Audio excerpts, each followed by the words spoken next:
오늘 우리에게 주신 하나님의 말씀은 사도행전 21장 1절에서 16절 말씀입니다.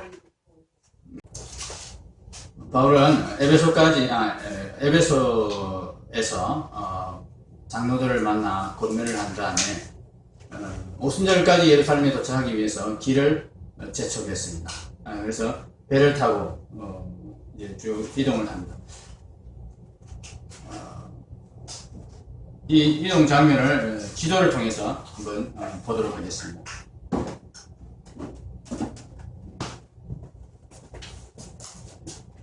자, 에베소가 어디 있습니까? 뒤에 안 보이시죠? 에베소 아닙니다. 여기만 앉으시면 보이는데. 네.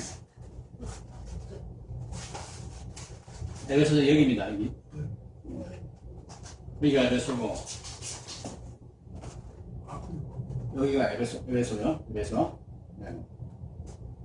이 에베소의 장로들을 여기 밑에가 밀레도. 이 밀레도는 에베소는 조금 안에 들어가 있고 밀레도는 바로 해변가에 있습니다. 이 밀레도에서 바울이 에베소의 장로들을 청해서 여기서 작별 인사를 했습니다. 그리고 교회를 부탁하고 그리고 여기서 이제 배를 타고 이렇게 로도란, 오늘 본문에 로도란 지명이 나오죠. 이 로도가 여기입니다. 이 로도를 통해서 이제 가는데 이 바다라에 이르렀다 그렇게 되어 있죠. 바다라. 여기가 바다라입니다. 여기까지는 작은 배로 이동합니다. 그냥 이게 해안가를 따라서 이동하는 나룻배 같은 그런 조그만 배들을 가지고 이렇게 갔다가 또 여기 갔다가 이렇게 갔다가 이렇게 이동을 하는 거예요.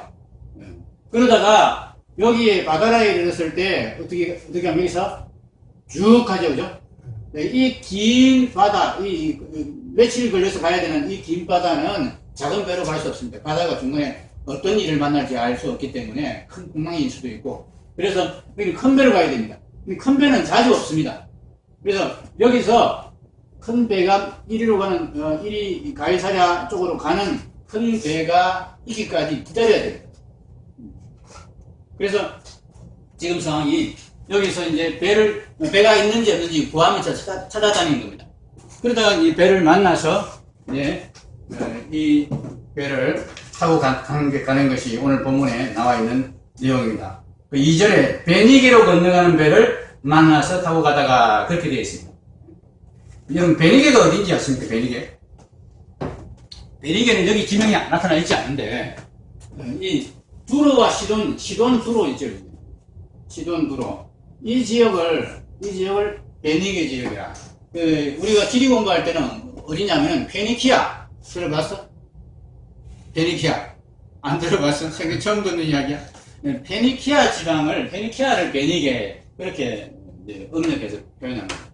이 페니키아 지역, 이 시돈과 두로가 이 무역으로 유명한 그런 도시들이 모여 있는 그 나라가 페니키아인데, 이 시돈 두로 쪽으로 가는 배를 타고 이제 출발을 했다 그럽니다. 그래서 구브로가 이렇게 섬이 있죠. 구브로를 왼쪽에 두고, 구브로 섬은 보이죠?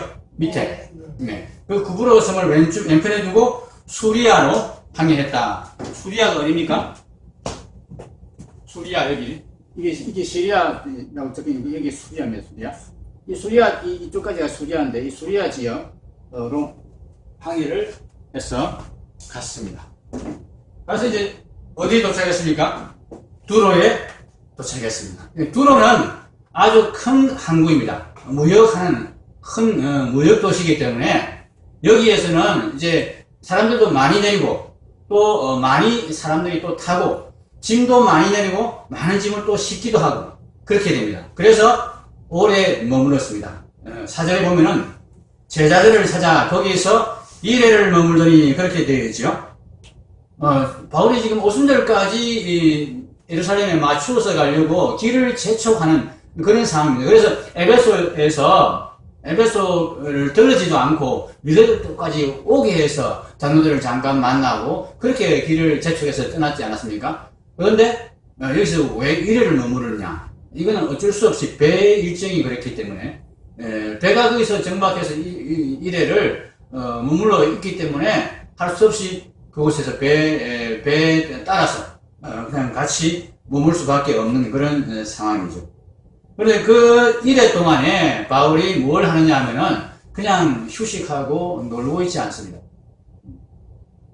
여행하다가 이제 뭐 되게 조금 여유 있는 시간이 생기면 우리 같으면 그 시간에 뭐 좀 구경도 하고 내려서 관광도 하고 그렇게 하고 싶은 생각이 보통 사람이 들 텐데 바울은 어떻게 합니까?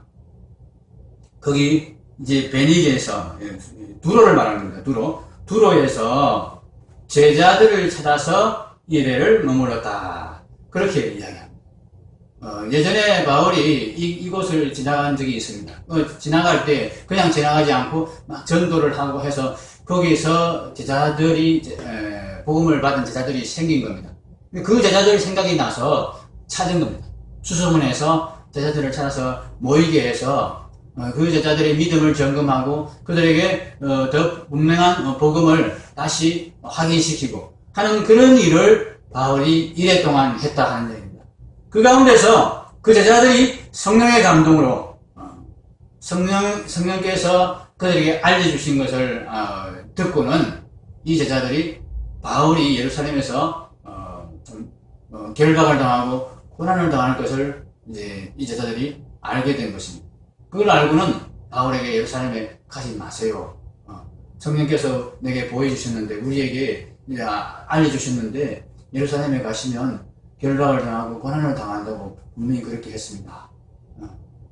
선생님이 그렇게 참 이때까지 너무너무 수고하고 너무너무 고생하셨는데 예루살렘에까지 그렇게 고생을 했어야 되겠습니까? 이제 조금 쉬셨다가 다시 선교 여행을 떠나야 되지 않겠습니까? 이런 말 정도로 이제 바울을 이제 권면하고 가지 말라 이렇게 만류를 하는 그런 상황입니다. 근데 바울은 그 말을 듣지 않습니다. 그 말 때문에 흔들리지 않습니다. 내가 가야 할 길이다. 그런 일에 대해서는 더 이상 말하지 마라. 그러면서 오직 이래 동안에 이 믿음이 아직 성숙되지 못한 이 제자들을 굳게 세우고 그들의 믿음을 아주 북돋아주는 이 일에만 바울은 전심을 다합니다. 이 일해 동안에 어쩌면 짧다고 할 수 있는 기간이지만 얼마나 이 제자들과 바울이 깊게 교제하고 열심히 말씀을 듣고 그렇게 성령의 감동 가운데서 지냈는지 일회가 지난 다음에 바울 일행들이 이제 떠날 때에 어떤 일이 있었냐 하면은 그 제자들의 모든 가족들이 다 바닷가까지 따라 나와서 바울 일행을 전송하는 그런 장면이 연출이 됩니다. 보통 우리가 상당히 반가운 손님이라 하더라도 가까운 손님이라 하더라도 온 가족이 나가서 전송을 하는 경우는 참 드뭅니다. 그리고 전송을 하더라도 그냥 이게 문 밖까지 나가거나 조금 나가서 전송을 하지. 지금 두로라는 그 도시는 굉장히 큰 도시입니다. 성 밖에 나갔다 그렇게 표현되어 있는데 성문 밖까지 오전에 전송했다 그렇게 되어 있지 않습니까? 이 성문 밖이 큰 성이기 때문에 아주 멉니다. 그리고 단순히 성문 밖까지 전송한 게 아니고 보면은 바닷가에서 무릎을 꿇어 기도했다 되어 있죠. 그러니까 항구까지 따라 나왔겠네요. 근데 그냥 어른들만 따라 나온 것이 아니고 아이들까지 또 아내까지 온 가족이 그 제자들의 온 가족이 다 따라 나와서 바울 일행을 전송하는 그런 모습을 보게 됩니다. 마치 할아버지가 오셨는데 그 할아버지와 이별을 아쉬워하면서 온 일가족이 아들과 손자 모든 가족이 다 따라 나와서 할아버지 잘 가세요 이렇게 인사하는 그런 참 모습 같아 보입니다. 참 주 안에서 온전히 서로 한 가족이 된 그런 교회의 모습을 우리가 여기서 볼 수 있습니다. 그렇게 작별해서 이제 도로를 떠나서 돌레마이라는 곳에 이르러서 거기서도 제자들이 또 있었던 것 같습니다. 어김없이 바울은 바쁜 일정 중에서도 또 시간을 내서 하루를 쪼개서 그들과 함께 머무르고 다음에 간 곳이 가이사랴입니다. 가이사랴. 자, 가이사랴 보이시죠? 가이사랴 어디입니까?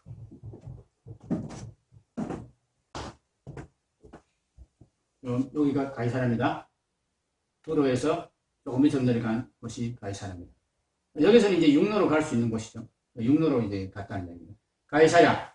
이 가이사랴에 가서 누구 집에 들어갔느냐 하면은 빌립이라는 분의 집으로, 전도자 빌립이라는 분의 집으로 들어갔습니다. 빌립이 누굽니까? 빌립과 바돌로메, 도마, 마테라. 예수님의 12제자 중에 한 사람이 빌립이죠? 아닙니다. 이 빌립은 전도자 빌립으로서 예루살렘 교회의 7 일꾼 중에 한 사람인 빌립입니다. 7 일꾼의 가장 첫머리에 등장하는 이름이 누굽니까? 예루살렘 교회의 7 일꾼. 7 집사라고 우리가 보통 이야기하는데 성경에는 집사라는 말은 나오지 않습니다. 정확하게는. 스데반이죠. 스데반 다음에 언급되는 이름이 항상 빌립입니다. 스데반, 빌립, 누구 이렇게 7 집사가 항상 언급이 됩니다. 그만큼 이 스데반과 빌립이 가까운 사이였고 7 집사 중에서도 7 일꾼 중에서도 가장 중심이 되는 그런 일꾼이었다는 이야기죠. 그런데 여러분 생각해 보십시오. 잠깐만 보십시오. 이 스데반이 누구에게 죽임을 당했습니까? 네, 이 바울에게 죽임을 당했습니다. 스데반의 절친이 누구입니까? 빌립입니다. 그럼 바울이 이 빌립의 집을 찾아가는 것이 얼마나 껄끄러운 일인지 한번 생각해 보십시오. 물론 빌립도 예수님을 믿는 사람이고 바울이 회개해서 회심해서 다시 예수님을 믿는 사람이 되었다는 소문을 들었을 것입니다. 그죠? 근데 중간에 서로 만날 기회는 없었습니다. 만날 일이 사실 없었으니까. 근데 이 빌립이 그 소문을 들었기 때문에 참 마음으로 바울을 용서하기는 했을 것입니다. 그럼에도 불구하고 자기의 가장 친한 동료였던 스데반을 바울이 죽였다는 그 기억은 사라지는 게 아니지 않습니까? 그 아픈 기억은 계속 남아있는 것입니다. 바울을 볼 때마다 그 기억이 또 새롭게 떠오를 것입니다. 이 바울이 그렇게 참 스데반의 친구인 이 빌립의 집을 찾아간 것은 어떤 의미에서는 빌립에게 사죄하기 위함입니다. 빌립의 마음을 위로하고 빌립에게 참 자기의 잘못을 참 온전히 용서받기를 원했기 때문에 빌립의 집에 찾아가지 않았나 그런 생각을 해봅니다. 참 서로 화해가 되고 용서가 될 것은 분명하지만은 이 빌립 앞에 서면 바울은 한없이 작아질 수밖에 없는 그런 사람입니다. 이 빌립의 집을 바울이 찾아갔다는 것, 여러분이 한번 생각해 보십시오. 바울은 지금 이제 사도의 반열에 든 사람입니다. 그래서 이방인의 사도로 모든 사람에게 인정을 받고 있는 그런 사람인데, 그냥 지나치면 그만입니다. 그런데 지나치지 않고 빌립의 집에 찾아들어가서 그에게 용서를 구하고, 빌립 앞에 작아질 수밖에 없는 그런 상황을 스스로 자청해서 만드는 바울의 모습을 볼 수 있습니다. 근데 그 빌립의 집에 찾아가서 정말 온전한 화해, 마음으로부터 찜찜한 것까지 다 털어내버리고 온전한 그리스도 안에서의 형제된 됨을 확인하고 사랑의 교제를 나누기 위해서 바울이 빌립의 집을 찾아가는 모습을 볼 수 있습니다. 이곳에서 아가보라 하는 선지자가 찾아와서는 바울에 대해서 또다시 예언을 합니다. 예루살렘에서 바울이 이렇게 결박될 것이다. 퍼포먼스까지 해가면서 이렇게 바울이 결박돼서 고난을 당할 것이다. 예루살렘에서 그렇게 예언을 합니다. 빌립의 딸 넷이 있는데 이 네 딸도 처녀로 예언하는 자라 그렇게 말합니다. 여기에 언급된 이유는 아마도 아가보가 예언을 할 때에 바울에 대해서 예언할 때 옆에서 같이 우리도 그런 예언을 받았다 이렇게 하면서 아마 그 무리들이 다 바울이 예루살렘에서 고난을 당할 것이고 고초를 당할 것을 함께 이야기했다는 그런 뜻이 되는 것 같습니다. 그런데 그런 여러 사람의 이야기를 들으면서 그 사람들이 예루살렘에 가지 마세요. 지금 성령께서 우리에게 알려주고 계시지 않습니까? 이런 말을 하는데도 바울의 마음은 흔들리지 않았습니다. 하나님의 은혜의 복음을 증언하는 일을 마치려 하면 나의 생명조차 조금도 귀한 것으로 여기지 아니하노라. 이런 결심을 이미 바울은 에베소 교회 장로들에게 밝힌 바 있고 오늘도 똑같은 말씀을 하죠. 바울이 대답하되 여러분이 어찌하여 울어 내 마음을 상하게 하느냐. 나는 주 예수의 이름을 위하여 결박당할 뿐 아니라 예루살렘에서 죽을 것도 각오하였노라.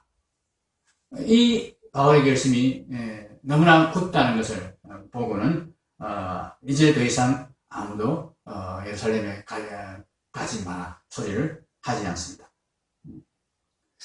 성령님께서 이 바울이 예루살렘에 가서 고난을 당할 것, 고초를 당할 것을 왜 이렇게 바울이 가는 곳마다 예언자들을 등장시켜서 이렇게 자꾸 이야기를 하시는가? 더군다나 그냥 이야기만 하는 게 아니고 그 사람들의 그 사람들이 자꾸 가지 못하도록 말리는 그런 상황을 만드시는가? 여러분 만약 이런 상황이 되면은 여러분이 어떻게 하시겠습니까?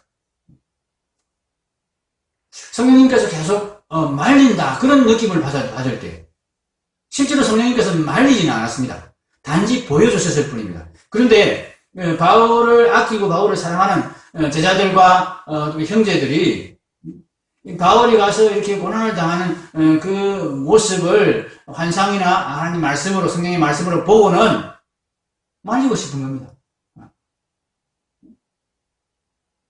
바울의 일이 자기 일처럼 생각되어서 이렇게 알려주신 것은 피하라고 알려주신 것 아니냐 그런 마음을 갖게 된 것입니다. 그래서 우리 생각에는 안 가는 게 좋겠다. 지금 좀 피했다가 이제 좀 괜찮아졌을 때 가면 되지 않느냐. 연보를 전달하는 것 그거 꼭 당신이 꼭 가야 되느냐. 여기 다른 일행도 있지 않느냐. 다른 일행에게 보내고 당신은 좀 예루살렘에 가지 않았으면 좋겠다. 이런 권면을 계속 하는 것을 들으면서 바울이 마음에 유혹이 생기지 않았겠습니까?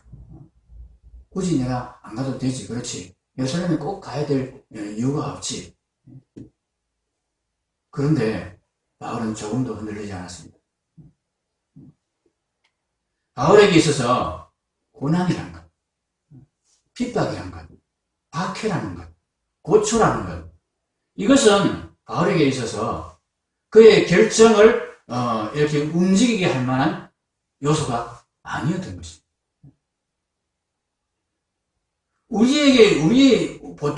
보통 사람들의 삶의 가치에 있어서는 어렵고 힘든 것은 피해야 한다는 생각을 가지고 있습니다. 고난은 가급적이면 없는 게 좋고, 형통하고, 참, 재물이 많아지고, 명예가 높아지고, 권력이 생기고, 이것이 복이라고 생각하는 것이 우리들의 가치관입니다. 근데 바울은 그런 가치관을 갖고 있지 않았습니다. 바울은 성령님께서 왜 여러 사람들에게 계속해서 이 고난에 대해서, 바울이 예루살렘에서 당할 고난에 대해서 계속 알려주시고 말하게 하시는지를, 그 이유를 바울은 어느 정도 짐작하고 있었던 것 같습니다. 바울을 통해서 하나님께서, 성령님께서 우리에게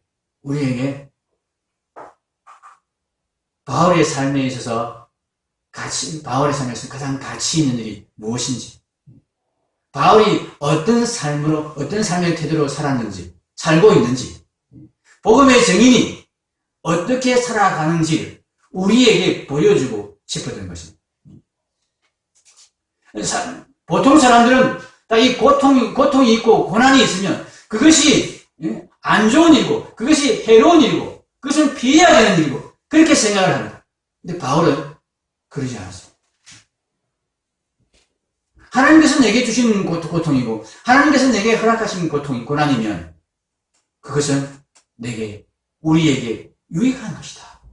바울은 이런 생각을 가지고 있었습니다. 오히려 형통하고 재물이 많아지고 명예가 높아지는 것, 그런 것들이 오히려 내게 해가 될 수 있다. 바울은 이런 가치관을 갖고 있었던 사람입니다. 성령님께서는 바울의 이런 삶의 태도, 이런 증인의 모습을 우리에게 보여주고 싶으셨습니다. 내 종 바울, 내 증인 바울, 이런 사람. 박해가 있다고 했을 때 그 박해 때문에 물러나는 사람이 아니에요. 사랑하는 성도 여러분, 예수 그리스도의 증인은 어떤 증인입니까? 오직 성령이 너희에게 마시면 너희가 권능을 받고 온 유대와 예루살렘과 온 유대와 사마리아와 땅끝까지 이르러 내 증인이 되리라. 사도행전 첫머리에서 예수님께서 제자들을 향해서 그렇게 말씀해 주셨습니다. 그 증인들의 역사가, 그 증인들의 삶이 이 사도행전의 삶입니다. 사도행전의 역사입니다. 근데 이 증인들은 어떤 증인입니까? 사도행전 1장 22절을 한번 보십시오. 이 증인은 바로 예수 그리스도의 부활을 증언하는 증인입니다. 1장 22절에 항상 우리와 함께 다니던 사람 중에 하나를 세워 우리와 더불어 예수께서 부활하심을 증언할 사람이 되게 하리라 하거늘. 사도를 보선할 때에 그 자격 기준이, 유일한 자격 기준이 예수 그리스도의 부활을 증언할 사람, 그 사람을 세워야 된다. 이 사람이 증인입니다. 내 증인이라 예수님이 말씀하셨는데 내 증인이 되리라 그랬지 않습니까? 예수 그리스도의 증인은 예수 그리스도의 부활을 증언하는 사람입니다. 예수님은 자기를 믿는 자들에게 부활의 생명을 주시겠다고 약속하셨습니다. 이 부활 생명이 어떤 생명인지 예수님께서 직접 부활하신 몸으로 제자들에게 나타나셔서 보여주시고 만져보게 하셨습니다. 이 부활 생명이 너무나 엄청난 생명이어서 이 부활의 육체가 너무나 신비한 육체라서 제자들이 처음에는 믿지 못했습니다. 만져보아도 믿지 못했습니다. 눈으로 보고도 믿지 못했습니다. 그 전에 제자들은 놀라운 기적과 수많은 표적들을 보았습니다. 그런데 예수님의 부활만큼은 그들이 이해할 수가 없었습니다. 납득이 되지 않았습니다. 어떻게 저럴 수 있는지. 더군다나 그 부활 생명이 자기들의 것이 된다는 생각은 도무지 할 수 없었습니다. 그런데 이 부활의 생명, 이 부활의 소망이 제자들에게 믿어지기 시작하고 자기들의 것으로 받아들이기 시작되는 일이 일어났습니다. 언제부터입니까? 제자들이 성령을 받고 나서부터, 성령 세례를, 성령 충만이 되고 나서부터 제자들은 성령님께서 그들에게 가르쳐 주시고 깨닫게 해주시고 그 마음에서부터 이 부활 생명에 대한 지식을 알게 해주시고 이 부활의 신비를 깨닫게 하시는 성령님의 역사에 따라서 성령께서 눈을 열어서 깨닫게 해주시는 그 일이 일어남에 따라서 제자들이 부활 생명을 알기 시작했습니다. 예수님의 부활을 이제 받아들일 뿐만 아니라 그 예수님의 부활이 나의 부활이 된다는 것을 제자들이 믿기 시작하는 것입니다. 그때부터 제자들이 달라지기 시작했어요. 그 이전까지 예수님이 부활하신 이후에도 제자들이 어떻게 살았습니까? 문을 꼭꼭 걸어 잠그고 숨어서 지냈습니다. 로마의 군사들이 자기들을 잡아갈까 싶어서, 유대인들이 자기들을 찾아내서 로마에 넘길까 싶어서 두려워서 숨어 지내던 그 제자들이 어떻게 합니까?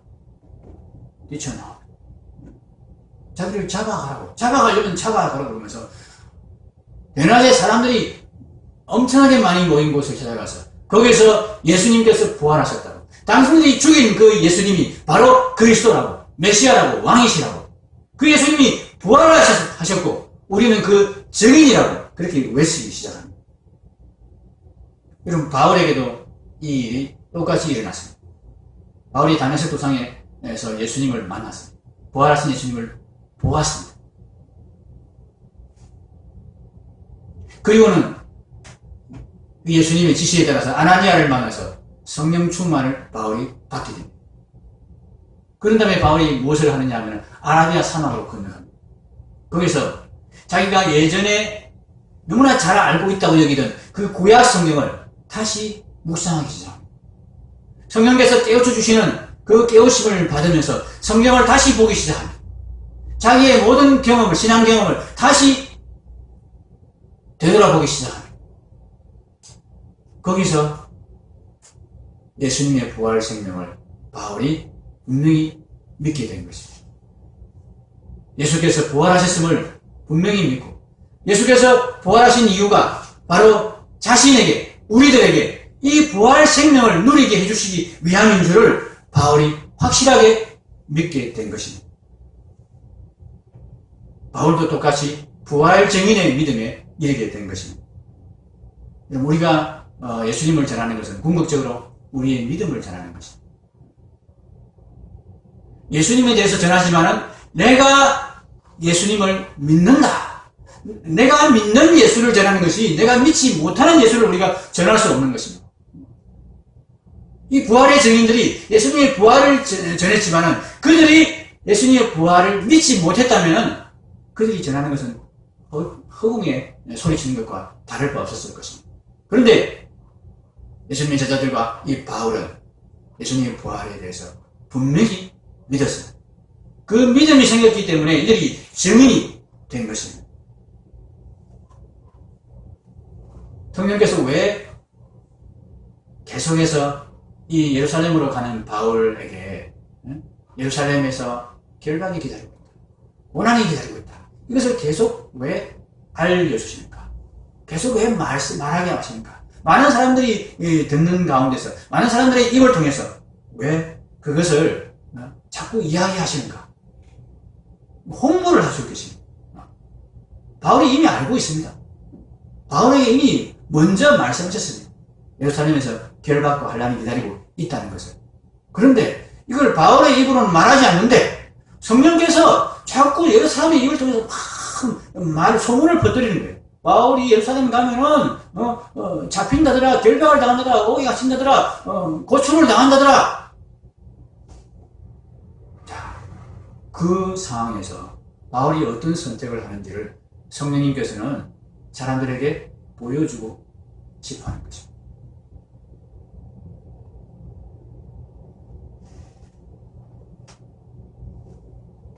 바울의 믿음이 부활의 믿음, 부활 증인의 믿음인 것을 확인시켜 주려 하는 것입니다. 여러분, 부활의 생명은 영원한 생명입니다.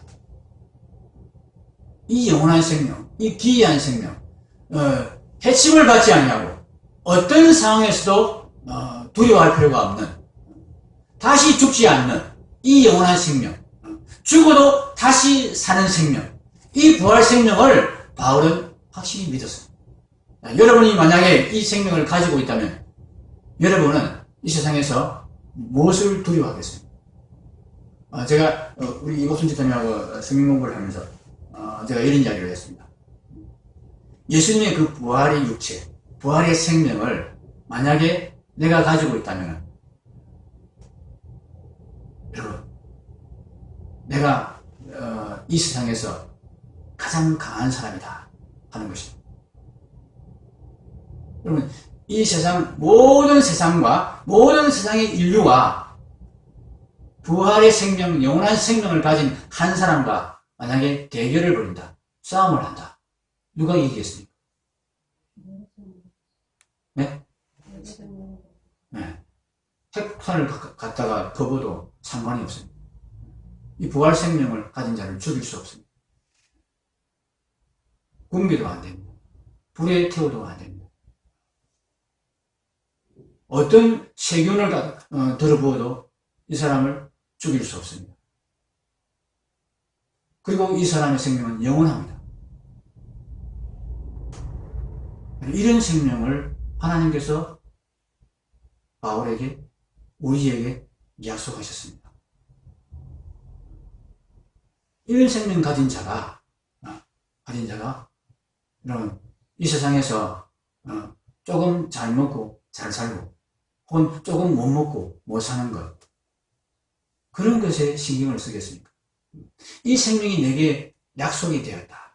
나는 이 생명을 보장받은 사람이다. 이것이 분명히 믿어지는 사람 같으면 과연 이 세상에서 그 생명을 위해서 살아가는 일 말고는, 그 생명을 증가하는 일 말고는 무엇에 관심이 있겠습니까? 바울의 관심이 그겁니다. 내가 결박을 받든지 내가 고난을 받든지 그것은 내 관심사가 아니다. 내가 만약 결박을 받는 삶을 통해서, 내가 고난을 당하는 삶을 통해서 내가 부활의 예수님을 증거할 수 있다면, 내가 복음을 전할 수 있다면 나는 오히려 그 길을 오히려 택해서 들어갈 거다. 여러분, 왜 자꾸 울고 그러냐? 예루살렘에서 결박이 기다리고 있는 것은 그 결박을 통해서 하나님께서, 성령께서 내게 복음을 증거할, 이 부활의 생명을 증거할 기회를 주시는 것인데 왜 자꾸 그것을 가지 말라고 하느냐? 가지 않아야 될 이유가 없지 않느냐? 이 이야기를 바울이 하고 있는 것입니다. 우리가 예수님을 믿으면서 우리가 세상 사람들에게 내가 왜 예수 믿는지를 증거할 때 우리가 이것을 증거하는 것입니다. 예수 믿고 잘 산다더라. 예수 믿으면 복 받는다더라. 예수 믿으면 공부 잘한다더라. 예수 믿으면 출세한다더라. 여러분, 우리가 만약 그것 때문에 예수 믿는다면은 세상 사람들이 우리를 보면서 예수 믿어야 할 이유가 있습니다. 꼭 예수 믿어야 할 이유가 있습니까? 예수 믿지 않아도 잘 살 수 있는 길이 있고, 예수 믿지 않아도 출세할 수 있는 길이 있지 않습니까? 꼭 예수 믿어야만 출세할 수 있고, 예수 믿어야만 잘 살 수 있는 게 아니지 않습니까? 설사 예수 믿고 잘 산다 할지라도 그것에 목숨을 걸어야 될 이유가 있습니까? 부활의 생명. 이것 때문에 나는 예수 믿는다. 이것 때문에 나는 여기에 목숨을 걸었다. 이것이 하나님께서 우리에게 기대하시는 증인의 삶인 것입니다. 이것이 하나님께서 우리에게 기대하시는 믿음인 것입니다. 하나님이 우리에게 분명히 약속하셨습니다. 부활의 생명, 영원한 생명, 하늘 아래의 생명, 쇠함이 없고 다함이 없는 그 생명을 약속하셨습니다. 이 생명이 보이기 시작하니까, 이 하늘의 생명을 맛보기 시작하니까 바울에게 있어서 이전에 귀하게 여기고 이전에 좋게 여겼던 것들이 바울에게 있어서 배설물로 여겨졌어요. 심지어는 많은 재물과 권세와 그런 것들이, 사람들이 귀하게 여기는 그런 것들이 오히려 이 하늘 생명을 바라보는 그 시야를 가리게 만드는 해로운 것이 될 수도 있다. 이것이 바울이 고백한 내용들입니다. 우리가 빌립보서 3장 7절과 7절에서 12절 말씀을 읽고 말씀을 맺겠습니다. 빌립보서 3장 7절.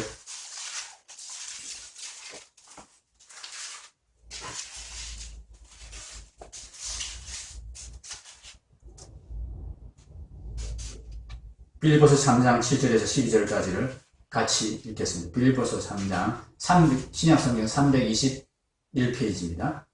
7절입니다.